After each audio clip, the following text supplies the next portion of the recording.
Welcome to C++. First, we have discussed the many topics that is related about computational physics. In first video, we have discussed simulation, complex problem, logarithm. And second video, we have discussed about control, structure, and flowchart. And third video, we have discussed about the scientific language that is related to low level language and high level language. And in this video, welcome to C++. Welcome to C++ के अंदर we have discussed many important topics which is related about programme कि किसी भी वक्त आपने programme कैसे बनाना है वो सिर्फ हम C++ के अंदर ही डिस्कस कर सकते हैं। Now move to the programme. आपने कोई भी प्रोग्राम बनाना है तो उसके लिए आपको याद होना चाहिए कि आपको रखना होगा हैशटैग। यहाँ तक लोग कंप्यूटर के अंदर आप इसको हैश नहीं बोलोगे, वैसे हम जो यूज़ करते हैं हैश, चलो मैं फिलहाल हैश ही बोलूँगा, लेकिन इसको कंप्यूटर लैंग्वेज के अंदर आप ये हैश नहीं बोलोगे। हैश इंक्लूड, याद रख लो कि हैशटैग इंक्लूड, और उसके बाद हमने ये चीज़ यूज़ करनी है। जब भी आपने प्रोग्राम स्टार्ट करना है तो ऐसे स्टार्ट करना है। उसके बाद आई स्ट्रीम डॉट एच।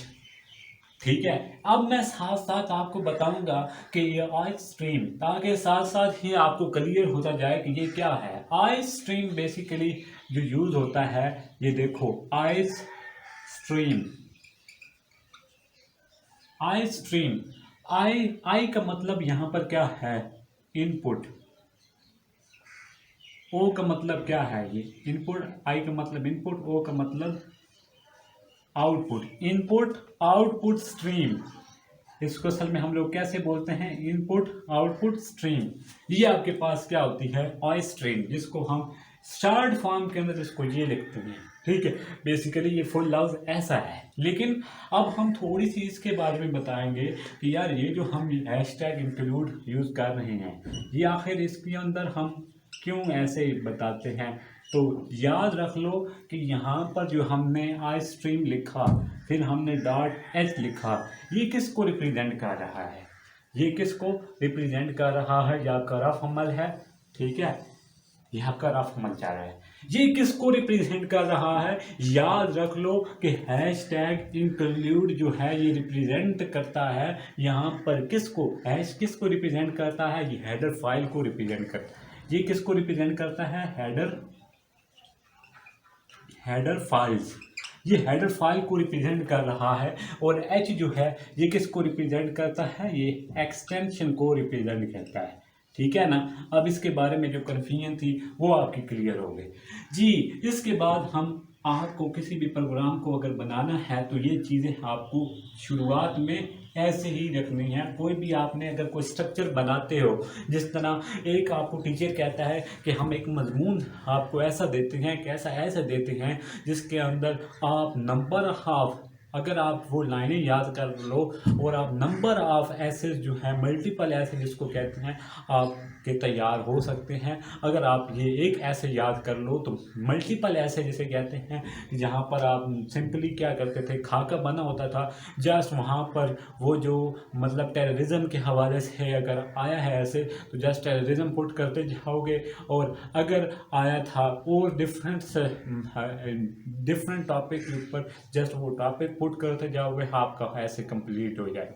बिल्कुल यही चीज़ है कि जब भी आपको ये स्टार्ट करना है तो इसके अंदर ये चीज़ें आपको लाजमी पुट करनी है। ये आपका, मैं दूसरे आसान लफ्ज़ों में कहूँ तो ये आपका एक खाका है, ये आपका एक खाका है। तो हाई स्ट्रीम में आपको यूज करना है conio dot H. Conio, conio जो है ये किसको रिप्रेजेंट करता है, कोनियो रिप्रेजेंट करता है कंसाइल इनपुट एंड आउटपुट। कंसाइल इनपुट और आउटपुट को कौन रिप्रेजेंट करता है, कोनियो जो है ये किसको रिप्रेजेंट करता है, कंसाइल इनपुट और आउटपुट को रिप्रेजेंट करता है। वाइड मेन, वाइड मेन के लिए ये जो मैं बता रहा हूँ, ये आपकी जो ब्रैकेट्स मैंने लिखी हैं, ये आपके क्या हैं, फंक्शंस हैं। ये ब्रैकेट्स आपकी क्या हैं, फंक्शंस हैं। ये अगर आपकी फंक्शंस हैं तो इसके बाद आपका ये चीज़ें आपने सेम की सेम रखनी है। ये चीज़ें आपने सेम की सेम रखनी है। और यहाँ तक अगर आपको कोई बात क्लियर ना हो तो बताना। हाँ, एक और चीज़, चलो मैं आखिर में आपको बताता हूँ कि वाइड मेन आपका क्लियर हो गया जी। उसके बाद हमने प्रोग्राम को यहाँ से स्टार्ट करना है। याद रख लो कि ये चीज़ आपने सिमिलरली हर चीज़ के अंदर यूज़ करना है। वेलकम टू C++ के अंदर ये वाइड मेन करली ब्रैकेट आपको पता है कि हमने यूज़ कर ली। उसके बाद हम लोग अगर क्या करें कि क्लियर स्क्रीन, ठीक है, हम लोग क्लियर स्क्रीन यूज़ करते हैं, CRRSC,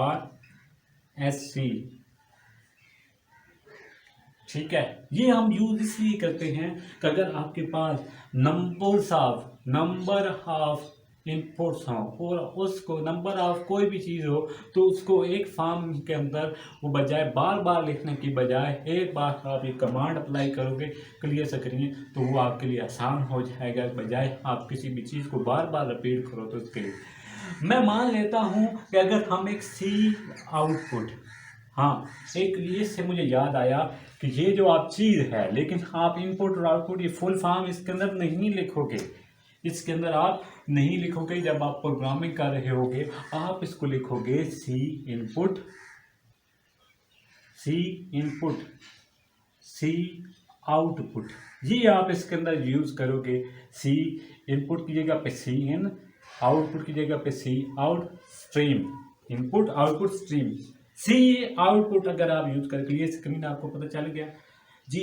अगर वो आपको पता चल गया तो सी आउटपुट, मान लो कि ये अगर मैं यूज करूँ सी आउटपुट और मैं कहूँ आई एम अ स्टूडेंट, मैं अगर ये यूज करूँ आई एम अ स्टूडेंट, अगर मैं ये यूज कर रहा हूं कि मैं एक तालिब इल्म हूं, मेरे पास ये सी आउटपुट है, अगर मैंने ये सी आउटपुट शो करवानी है, अगर मैं एक अप्लाई कमांड नहीं करूंगा जिसका नाम है सी गिच,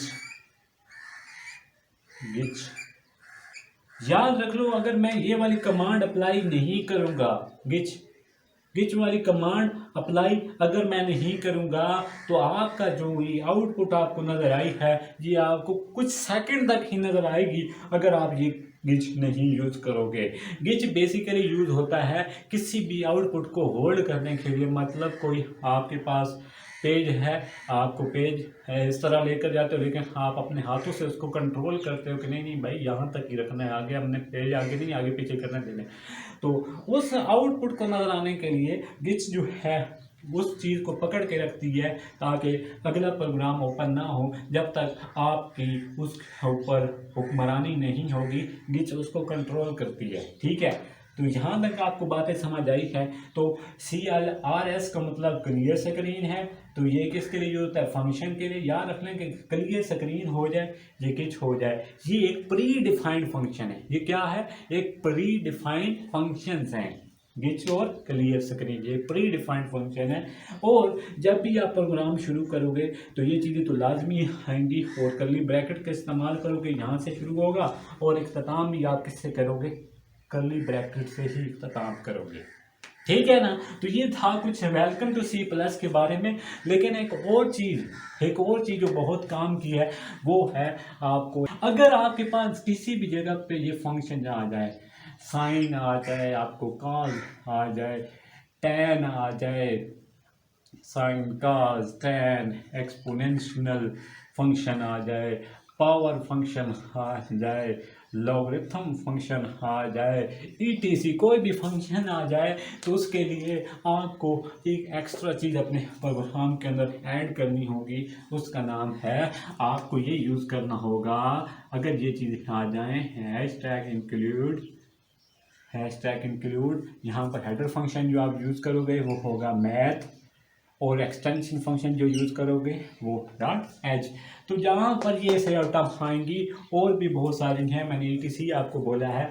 तो यहाँ पर ये आपको नजर आएंगी, मैक्सिमम ये यूज़ होती हैं। अगर ये आ गई तो आपको यहाँ पर आई स्ट्रीम के फौरन बाद ये कमांड अप्लाई करनी है, #include वाली, mail.h वाली। ये अप्लाई करोगे तो आपके लिए आसानी हो जाएगा। तो ये थी बेसिकली जो मैंने आपको इस वीडियो के अंदर इसका खाका समझाया। इस खाके को आपको याद करना ज़रूरी है। ये आपके माइंड सेट के अंदर बैठा होगा तो ऑटोमेटिकली किसी भी प्रोग्राम को सॉल्व करना आपके लिए इंतहाई ईजी और आसान हो जाएगा। अगर ये वीडियो अच्छी लगी तो लाइक तो यार लाजमी कर दीजिएगा। अगर और भी अच्छी लगी है तो सब्सक्राइब भी मत करना भूलिएगा। Thank you very much for joining us.